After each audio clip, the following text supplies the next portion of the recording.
I'm Marion Lynch. I am the founder of Art of Nursing, and I've worked as a nurse for 40 years, a public health specialist using the art for 30 years, and as an educator and leader in the NHS as well.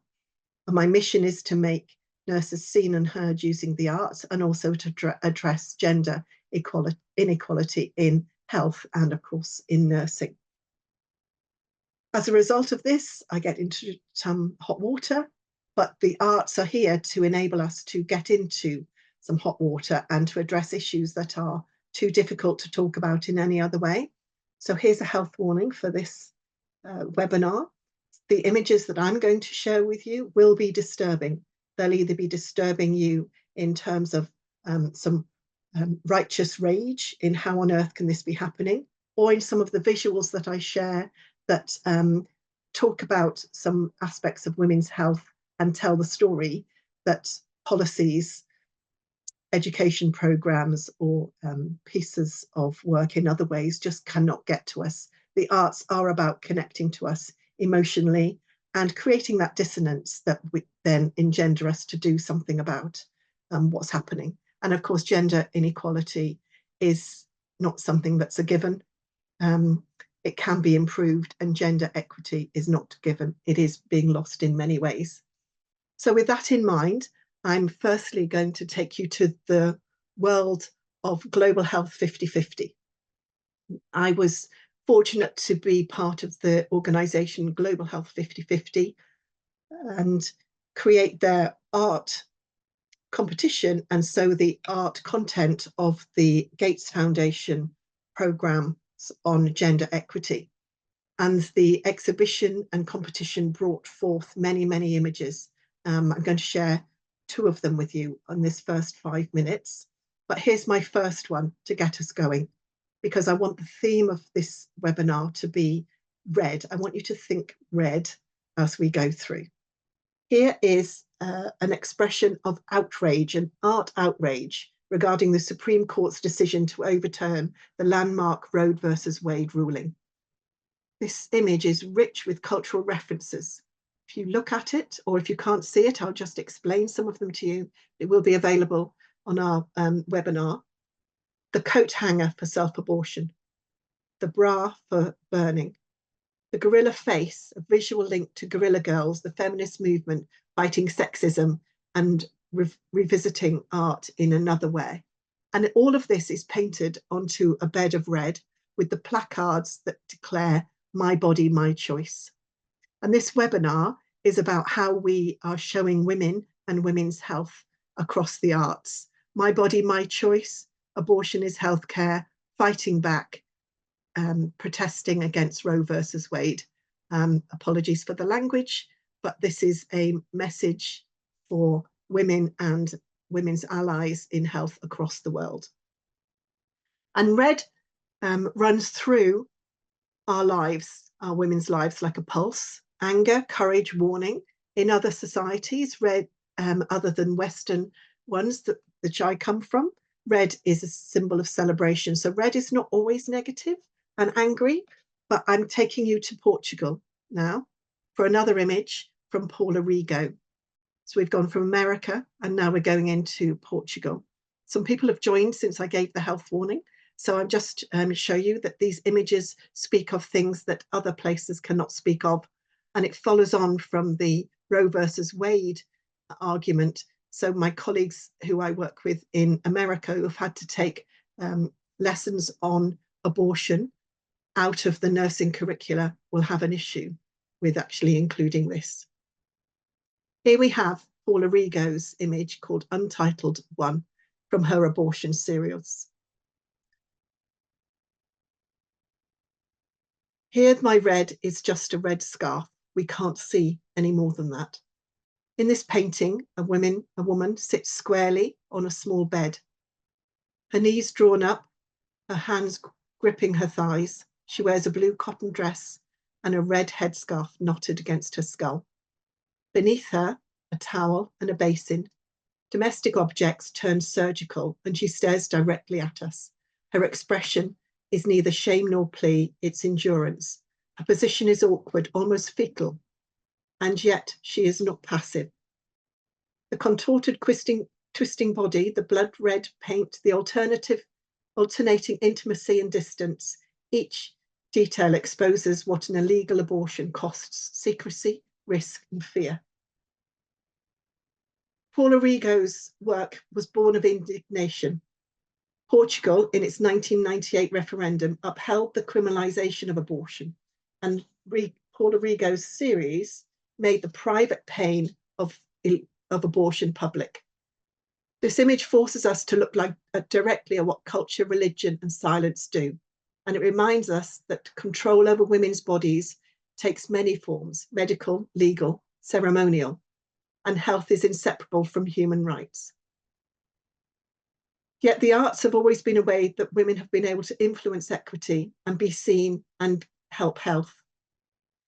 This abortion series is freely available on the internet, and some of the images are so visceral. The one that sits with me is the schoolgirl uniform on a bed curled up with the same bowls and imagery. Abortion might be made illegal, but abortion will never be stopped. It'll just be made unsafe. And the arts are able to show us this kind of imagery. Paula Rigo, in her political intent, was unmistakable. In 2019, she told The Guardian, "It highlights the fear and pain and danger of an illegal abortion, which is what desperate women have always resorted to." The series embodies danger, but the women are not alone. They're in a kitchen, in a bedroom, in a narrow room. It's crippled. Her work was reproduced in newspapers, and 11 years after the first vote, abortion was legalized, and many credited her art for shifting public opinion. It shows us that art can change policy as well as public opinion and not just be left in the galleries. I'll take you to another image now. In the Global Health 50/50 work, where the first image came from, I was determined to involve Afghanistan.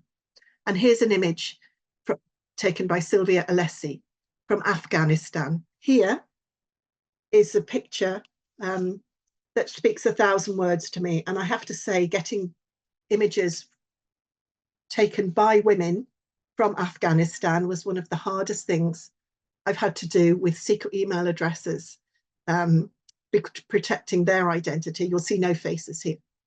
And this was all through Afghanistan journalists, women journalists, and community groups, and was only 3 years ago after a few years ago after the Taliban. Here red appears again, not painted but worn. A girl wrapped in a red shawl walks through the snow.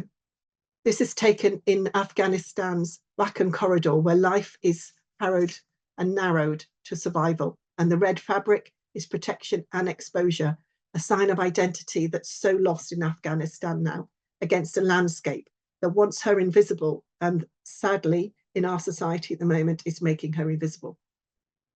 In Afghanistan, women are disappearing, and we are potentially and perhaps not noticing. I take you to my next one now, something else that's disappearing and so viscerally hidden in the world. For those who have joined since I gave the health warning, these images are here to raise awareness and may well startle or shock you. This is Wither. This comes from my Global Health 50/50 work as well. A red rose stitched and bound, its petals cut and tied. At first glance, it looks beautiful. It is a rose. Look closer, it hurts. The artist, Banjira Dutta from Nepal, uses the rose, a symbol of love and femininity, to confront the violence of female genital mutilation. The stitching across blooms mimics the injuries inflicted on millions of girls each year. The cases of female genital mutilation, while reports are going down, the issues still continue. And in the UK, when I work with colleagues working in sexual health, this is a reportable incident. And each week where I work, another young woman arrives at the sexual health clinic where a reportable incident needs to be made, which means that their genitals are stitched like this.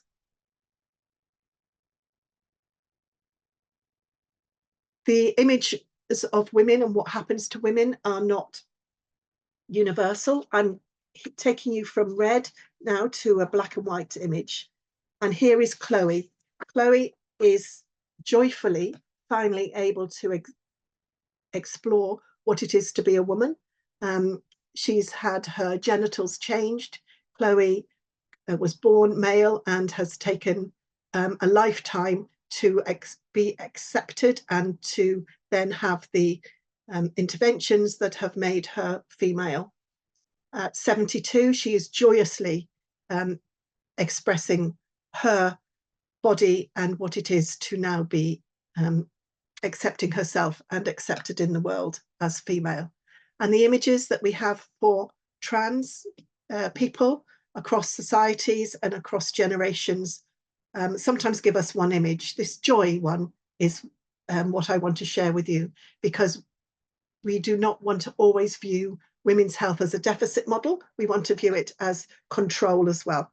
So here I take you to back to the 18th century, because showing how women have been able to influence health and have had agency and celebrate what it is to be a woman and what it is to be influential in health, I take you back to the three queens of Mysore.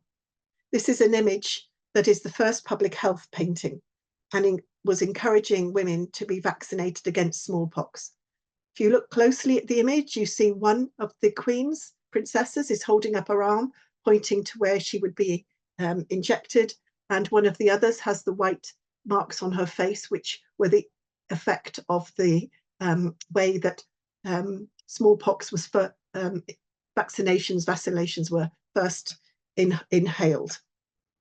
Back in the 18th century, we as women were influencing how health happened and doing it through the arts in partnership with artists.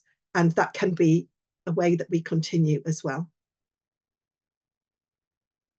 I don't have another picture, but I'm going to drift into menopause. I didn't drift into menopause. I roared into menopause. And some of the work and the messages that we're going to hear now are about Menopause the musical and Menopause the exhibition, and really starting to look at menopause as a time when women are released from some of the ways of working, as well as having all of the other elements. And I stopped my work with menopause because you might have seen the BBC programme Riot Women, and the song that was in it is I See Red.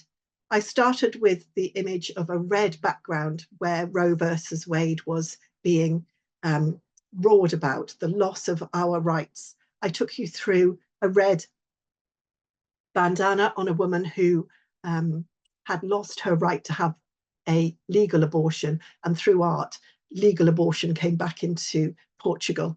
I took you to a red dot in Afghanistan where women are invisible, but they can be made visible, and health of women in Afghanistan can be made visible if we do not ignore what's going on there.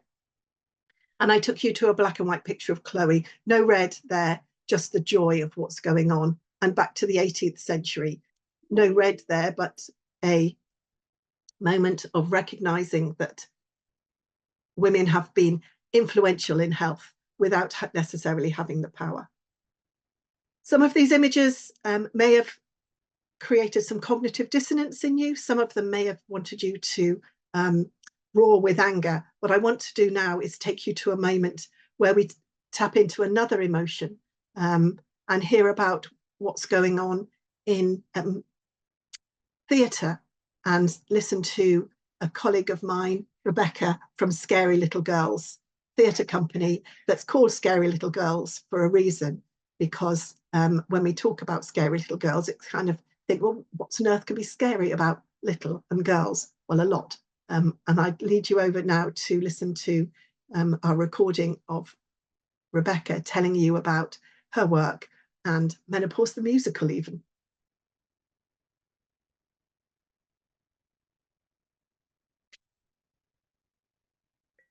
Hello, my name is Rebecca Morden. I run Scary Little Girls Theatre Company, which I founded nearly over 25 years ago now. And we are a feminist production hub. And I'm going to talk to you a little bit about how I came to start it, sort of what we do, and I guess also the show that we're working on at the moment that I think is perhaps the most, well, perhaps it's relevant to people who might be listening to or watching this podcast. Let's find out. So basically, I had a mother who was a feminist and was very good at finding really excellent stories for me, really fun stories. So she would read things like, Snow White or Sleeping Beauty or something and get really cross. She was like, oh, we know these girls are, pretty and we know we know what they look like, but we don't know what they think about anything or if they're funny or clever and they're literally lying around waiting for men to just rescue them. So she got very het up about me having more active heroines to look up to. And she herself was actually going to Greenham Common Women's Peace Camp at the time, which is a sidebar. There's a whole other organisation that I co-run, which is called Greenham Women Everywhere. So if you want to hear amazing, amazing interviews with those Greenham women, we've got over 200 on that website. So please check that out as well. But basically, she she was able to be around women who were obviously before the internet looking for active female participation in the world and trying to inspire young girls with that rather than with how to hook a prince by being immobile and pretty. So I then went, I sort of had that idea of how proactive and interesting stories could be.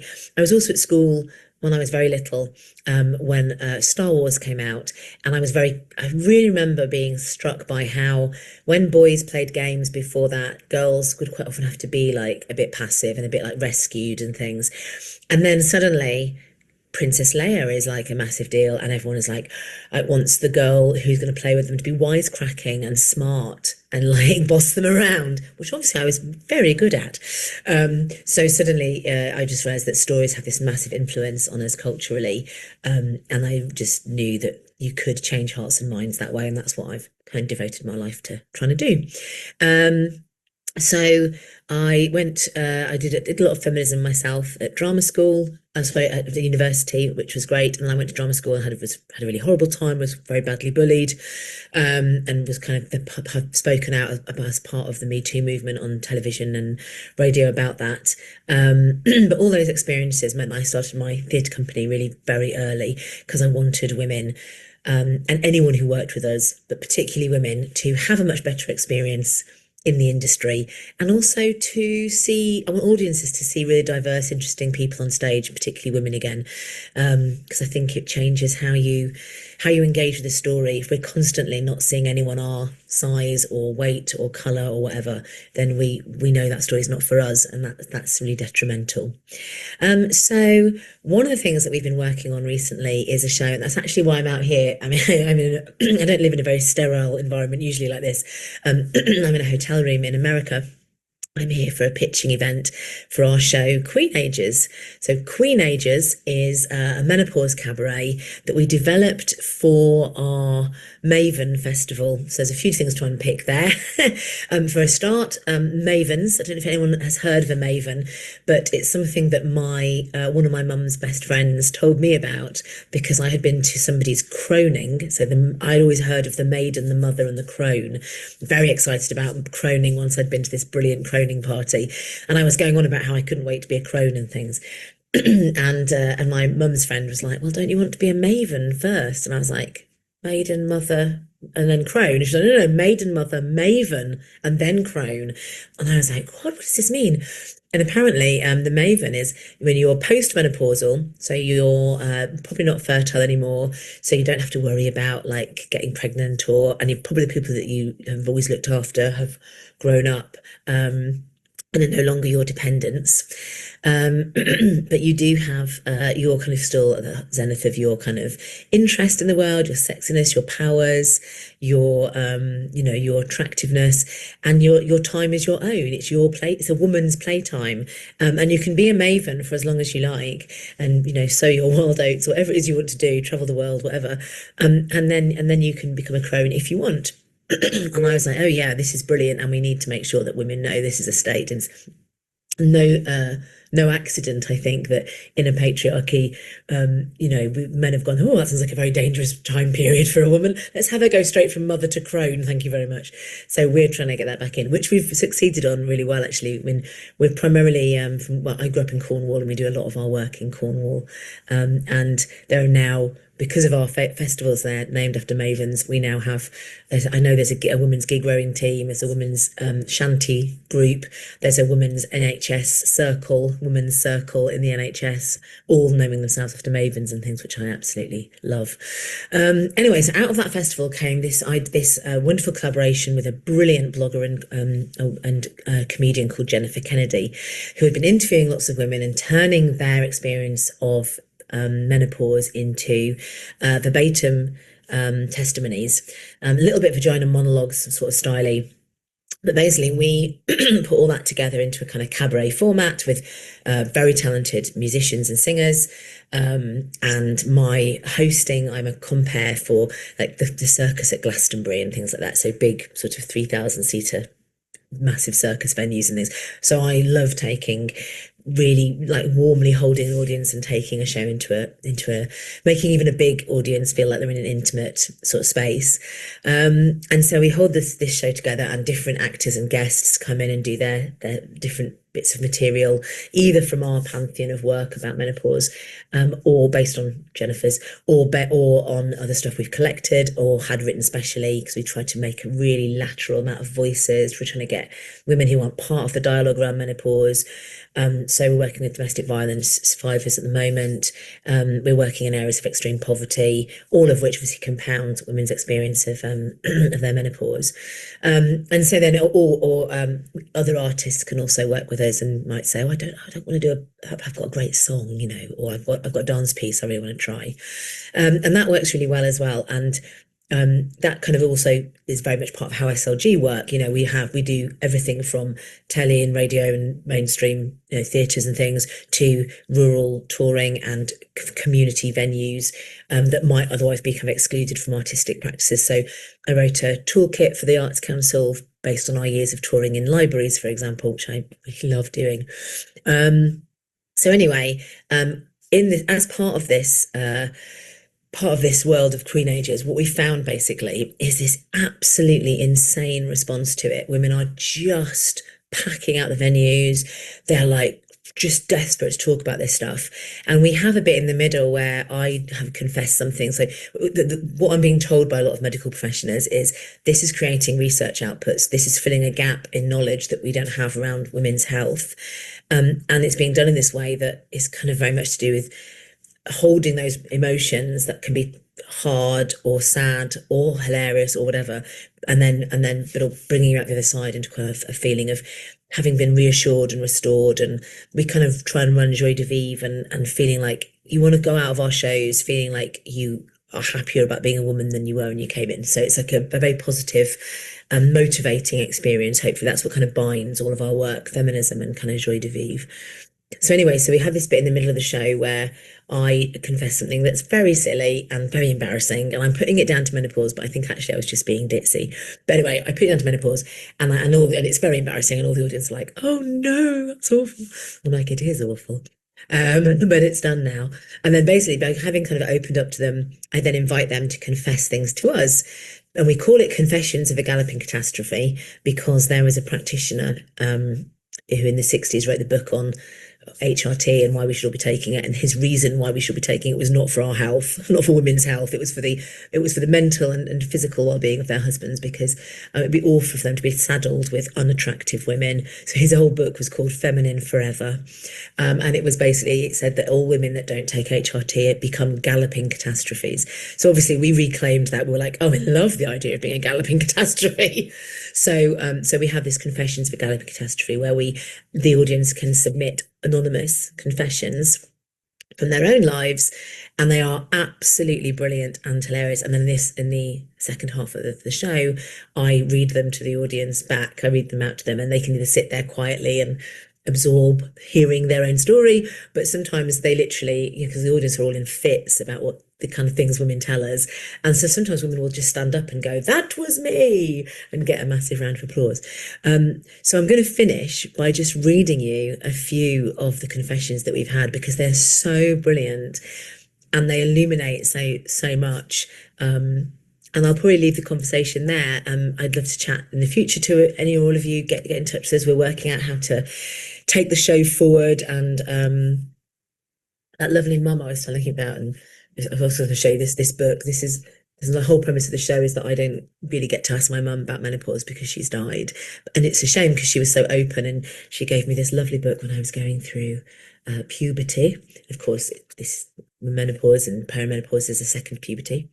And it's full of lovely pictures like this that just make you feel like your period and your body is gorgeous. And my favorite one is this one. It's like all the ways, all the different colour that your period could be and still be absolutely fine and healthy. It's like a Farrow and Ball swatch of teenage pants, isn't it? It's just great. So, or any woman's pants. Up to menopause, which is still quite interesting pants, but might not be quite as fecundant as that. So basically, we've got just a couple of these that I thought I'd read you because they're just so lovely, and they show you the sorts of things that women are telling you, and the feedback we've had. I don't know if you probably, I don't know how many of you have to do feedback with audiences, but it's so hard to get them to write feedback to you. And we had 70% of audiences give us very fulsome written feedback. It was very easy to get feedback for this show, and 60% of those women said they wanted to tell their stories more. They were like, if we sort of said, "Would you want to share these things, in later work?" And 60% of audiences said they did want to share more stories. So it's been remarkable, and we know there's it's clearly got legs for bonding women going forward. So here you go. Here's just a couple of the things just to finish off our chat. As I say, please do get in touch. Any emails to Scary Little Girls come straight to me. I'd love to chat more about this and our other work. So this one says, "Lost my treasured necklace my grandchildren gave me. 3 days missing. Day 4, it drops out from under my boob." Just think it's marvellous. This is one that's about a local festival down in Cornwall, where we're from. It says it was the Lafrauda Festival, and this says, "One Lafrauda night, I shagged a man 20 years younger than me outside the door of St Just Library. It was ace." I love. And then this one is probably one of my favourites. This is just great. It says, "I went on holiday to Lanzarote with my partner. He pissed me off so much, I left the room to buy a newspaper.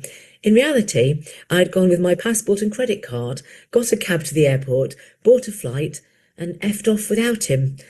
3 days of bliss. There were no more flights off the island for him. Boom." So there you go. Just a few to tempt you with. Hope to speak to you about it in the future, and enjoy the rest of your time with the lovely Marion.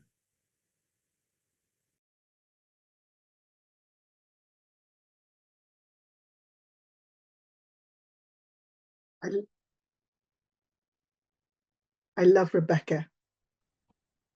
And when I heard about Menopause the musical, laugh so much that the tears will run down your legs, I couldn't not laugh. When I'm speaking, I'm still a nurse, and I do work evaluating menopause interventions, and in order to recognise the hilarity as well as the hysteria, the old hysteria, as well as the moments where you just think, "Oh, where did I go?"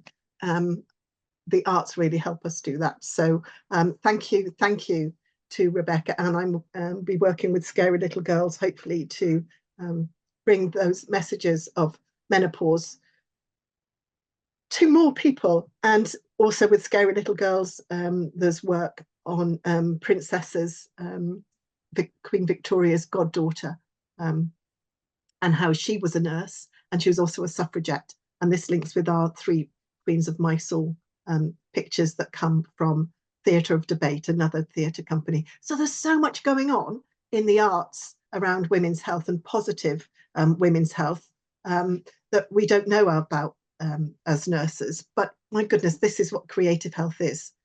So with that in mind, and I'm still thinking of the Farrow and Ball swatches of pants, and how on earth could we make that into something of a NHS board Super. Oh my gosh, they really would love it. Let's go to Nikki. Nikki's going to do a quick intro with some more menopause work from Dundee. And hopefully we can hear you, Nikki. Great, thank you. Can you hear me okay now? Yes, yes. Great, thank you. So thanks very much for inviting me to be part of the session today. I'll just say a tiny bit about my art practice before I describe the work that I've been doing. So my art practice draws on injustice, and it's inspired by politics, and that's the politics of being a woman and the politics of expressing a point of view through the power of words, deeds, and creativity. And I describe my work as artivism. That's art that influences change and sometimes confronts difficult subject matter. Now, all my work is approached with love, care, and authenticity using mixed media, and as you might hear in a few minutes, with a little alchemy as well. Now, I created an installation that was inspired by research that I undertook for my dissertation when I completed my undergraduate degree in fine art this year. The dissertation was titled The Intersection of Age, Gender and Menopause, an analysis of its representation in art and culture. And the art installation was called Gazebo. And it explores themes on the duality of invisibility and hypervisibility, stereotypes and fear, and how the perceived loss, and I stress perceived loss, of the 3 Fs, and this is a quote from a book, so apologize for the language, the 3 Fs being fertility, femininity, and fuckability, and how all of that contributes to a big black hole in representation. So the artwork that I produced is unashamedly bold, loud, and symbolically brings menopause and midlife and the issues that we face as women out into the open. And why was this so important to me? Well, through the research, there are more people going through menopause than those that give birth. That's about 13 million people in the UK. That source is from the NHS. But from the representations in art, media, culture, and even in the feminist movement, you wouldn't know it. It's as if menopausal women are metaphorically placed on a shelf to grow old, ignored and forgotten. And I love this poem that I found by a woman called Marge Piercy, which was called I Met a Woman Who Wasn't There. And she said that the CIA should hire as spies only women over 50 because we are truly invisible. So midlife and menopause for many create a perfect storm, but it doesn't mean that life is over. It's just irrevocably changed. And we're not passive victims that live to the mercy of hormonal shifts. You know, as women, we mark this cycle of renewal and regeneration. And I love that Rebecca just said about us having our second puberty. I'd never heard it described like that, but I love it. And the transformational quality was the foundation of what I created. So I erected a full-size gazebo. I furiously threw paint at walls using a witch's broom because I decided that actually I was going to claim the stereotype of the hag. And that represented all the physicality of menopause. And then I transformed that gazebo into cloaks. And those cloaks became sculptures. So what I've sort of realized in this journey is that each time somebody talks openly about menopause or addresses issues that are impacting midlife women in art and culture, they normalize that actually looking at those images and hearing stories about it are okay. And that was why over 70 menopausal women chose to participate in my work, because I reached out to them, asked them to share a selfie with me as how they wanted to be represented. And I had, like, from one person who literally had a photograph taking a hammer to a Range Rover, to another who climbs Munros with her plastic duck, and then another who took a picture of herself crippled on her bed in pain. These are real women who bought into the concept, and that concept being, do you see me now? So if you'd like to learn more, you can go to my website, which is nikkiriding.com, where you'll see that I also have other work dedicated to menopause. I sort of feel now that it's a bit like my artist mission in this stage of my life.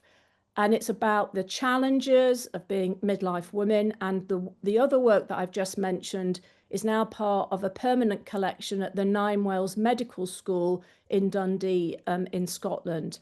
And the journey doesn't stop, because there's more research on this topic. It's great, great to hear that a lot of the research and knowledge is starting to fill gaps in the medical profession.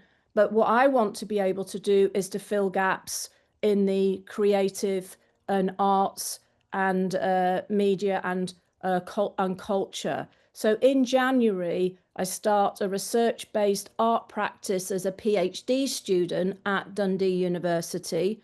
And the working title of that is going to be Breaking Out of the Box, a Space and Place for Midlife Women in Art and Culture. So all I'd say is watch this space. And I'm sure at some point I'll be reaching out to see if you would like to participate in that. So hopefully that was fast enough, Marion, and gives you an insight. It gives you an insight into my art practice. Thanks ever so much. Thank you so much, Nikki. And hopefully everybody can see that we are joining a movement of women who are making women's health more than a deficit model. I feel energized in what's going on, and I want that cloak, I want that menopause cloak around me now, like a nurse's cape. But moving on, because this is fireside chat where you just get a few moments with people, we're going to now go to Penny, and the link is from the sort of medical schools and the images of what women do and what women look like, and how this is translated into some of the larger institutions that have dominated the view of medicine forever. Please put questions in the chat. We'll have a few minutes at the end maybe to address those, or just commentary, because we need to start to kind of get these red surges going of women's voices in spaces and places, not just the nerds, but the sort of next generation as well. So Penny, over to you. Thank you. I'm just going to start sharing my screen. Okay, and start. There we go. Thank you very much for inviting me. My name's Penny James. I am a PhD student doing my project at the Royal College of Physicians, and I also have a creative practice. And I'm here really to talk about how those two things have collided in a way that I hope makes some of the findings of my work more accessible and more visible. So the project is about the Dorchester Library, which you can see on your screen now, which is the Royal College of Physicians historic book collection. In the middle there, you can see William Harvey, a really important figure to this institution. And my job has been to look for evidence of women owning and using these books prior to 1715, which is an arbitrary cutoff to try and make the job manageable. To give an idea, there are about 15,000 volumes in this library, and about half of them were published before 1715.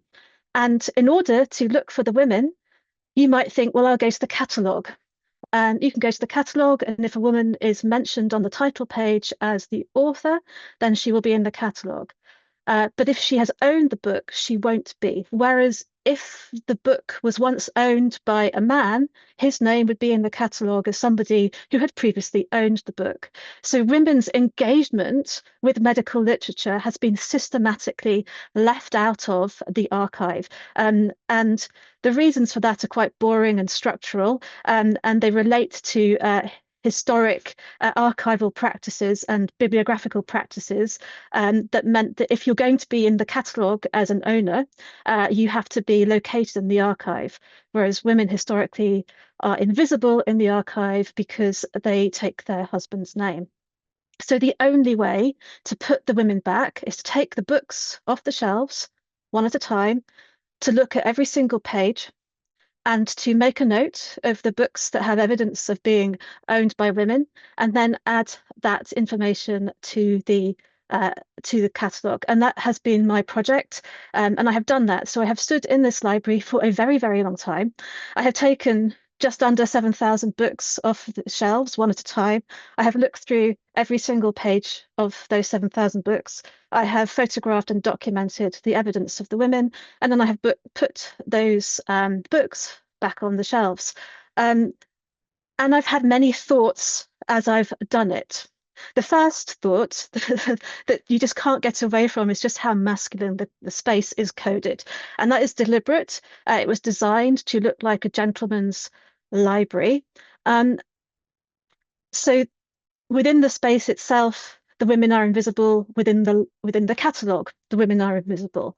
And these are just some examples of the sorts of inscriptions that I found where women have quite literally left their mark on medical literature through the ages. So these women are all going into the Royal College of Physicians catalogue as previous owners of these books. So as part of the project, the college have agreed to disregard cataloguing practice to put these women back. So it is an act of restitution.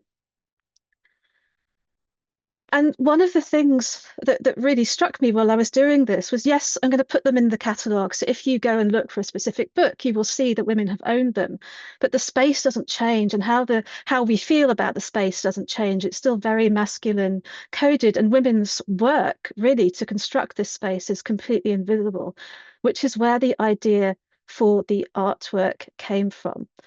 Of the 7,000 or so books that I looked at, there were just 45 individual books that had women's names in. But there was also one female donor who donated 2,600 books, who is not acknowledged anywhere in the current narrative of the library. And that woman is a lady called Grace Pierpont, who donated all of those books to the college after their library was destroyed in the Great Fire of London. And the narrative that the college presents is that those books were donated by her father. But in fact, her father gave the books to Grace, and Grace later gave the books to the college. And the overlooking of that fact really enraged me. So I wanted to make that donation directly visible to anyone that entered the library. And that was the driving force behind the installation, which I have put into the library, which I will show you a little bit of now. So there are two things that we've done. And I say we deliberately because I am one person. There are many, many books, and this has been an installation that has required many pairs of hands. The first thing that we did was we took down William Harvey. So if you can see in the middle now, rather than William Harvey, there's a woman. This is the first time in the college's history that a woman has been displayed at the centre of the library. That woman is Grace Pierpont, the woman who donated a large chunk of the books. And her family very kindly agreed to lend the portrait. And I expected resistance actually from the college to taking down William Harvey, but I was genuinely surprised and delighted by the enthusiasm for this project. That the institution is really interested in learning more about the history of this space and of the objects in it. So there she is. You can see around her the staining on the wall. You can see how long William Harvey has been there. He has been there since this building was built. So and it's a grade 1 listed building, so there's nothing that we could do to change the staining on the wood. But I rather like that because it really emphasizes that she is there in an exceptional capacity. And the main intervention that I have made is wrapping these books. And it started as an idea based on an very old second wave feminist view that women's work is only visible when we stop doing it. So if we took women's work away, then it would suddenly become visible. And I really, really wanted just to take away the proportion of books that came from women so that it would completely disrupt and dismantle this space with the impact of those empty shelves. And that presented all kinds of challenges because there is physically nowhere to put them that's safe. So then I had to think about how I could make it clear immediately on entering the room that there is a significant proportion of objects in here that are important and that are different. And how could we do that in a way that is visually striking so that people notice it, but it also is sympathetic to the fact that these are historic objects and that we have to be careful in handling them. So I came up with the idea of wrapping the books in a contrasting color so that when you walk into the space, you are presented not with a masculine coded gentleman's library, but with a masculine coded gentleman's library with a woman in the middle and with something in a different color and what's that and why, to provoke interest in the disruption and interest in re-establishing the narrative as well. And we have wrapped about 2,000 books. I think the final total was 1,900. I did that over the course of the summer with help from volunteers because it's a massive task to do, and there was a sort of time limit because the college is closed to the public in August. So we had to get it all done while the college was closed so that it could be in situ ready for the college to open again. I've just got one more picture. Oh, there we go. Just to get a close-up so you can see a little bit more what it looks like close-up. And the close-up is really important to me. I'm a printmaker primarily, so this sort of work is quite outside the usual way that I work as an artist. And one of the things that I really wanted to do was hint at the interiors of the books, because women's names are in the interiors, and of course we can't make those literally visible whilst the books are still on the shelves.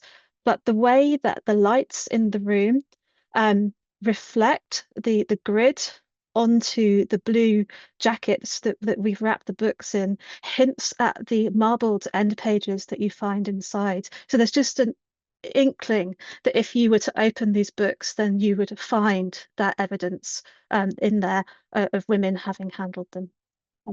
I will stop talking now because I'm sure I have gone over my allocated time and hand back to Marion.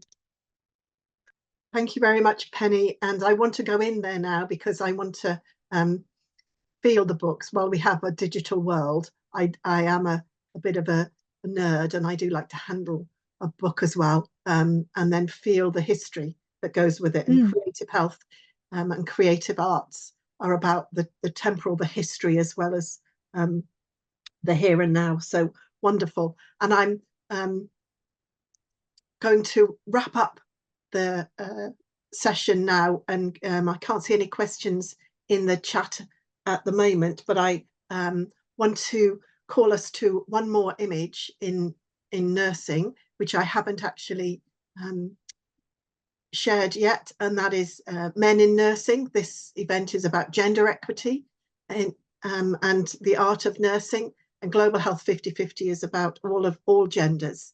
And I was looking at the imagery for men in nursing and what's happening. And we know men in nursing are fewer and career-wise go faster and further for many, many reasons. And the imagery over time has tried to undo some of the stereotypes of what men in nursing do and who they are.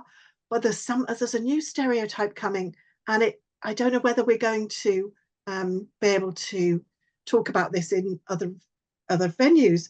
But the images of leadership and innovation in nursing put men on the front cover. These men, honestly, they look like they should be in Love Island. And it's called it's called spawnosexual, where it's pecs and it's chiseled jaws and sort of manscaping as opposed to mansplaining is going on. And there's something about the visual imagery of how men are portrayed in the media now that's going to undo health in other ways. So whilst we're fighting for the space for women to be seen and heard, and the life course approach that's going on, there's sort of always another side to what's going on for where power is seen and how that power is being shown in the world of nursing and the world of creative health as well. So we are more than a womb with a view. I'm going to bring my favorite Virginia Woolf kind of book into another way. Just because we have a womb, or we were born with a womb, or not born with a womb, and we've got a view, doesn't mean that we should be pushed away. And I worked in HIV in the 80s, and amazing book that was portraying how women's activism was helping HIV work. And this was called Victims and Vamps. And it's lovely to hear Nikki talk about wife, witch, and whore. We kind of women are at the end of the alphabet, aren't we, with the W's and the V's, and X, Y, and Z is going to come here in another way. But there's something about us putting ourselves to the beginning of the alphabet as well. How do we as women get seen? How does our health get portrayed in a way that's an asset? Our second puberty or playtime, or other ways of actually looking at this. But it doesn't infantize us, because those words still relate to something that is infantized and not the male tropes that come with health as well. It's 13:59. As we all go away, you get a minute. We don't go over time here with women. Thank you all for joining me.